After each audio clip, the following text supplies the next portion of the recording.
Mayonnaise দিয়ে পেঁয়াজু নাকি কাসুন্দি দিয়ে বেগুনি?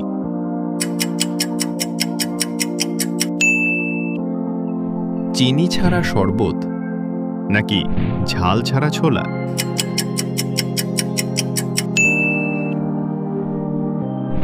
মায়ের হাতের ইফতার নাকি 5 তারকা হোটেলে ইফতার?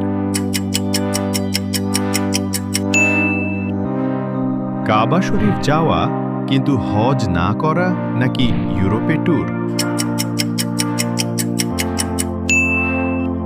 আপনার কোনটা চাই, আনলিমিটেড ভাত নাকি আনলিমিটেড তরকারি? ইফতারের 1 মিনিট আগে রোজা ভেঙে ফেলা নাকি কমেন্টে আপনার প্রিয় ইফতার আইটেমটি জানানো? 1 মাস লবণ না খাওয়া নাকি 1 মাস মিষ্টি না খাওয়া?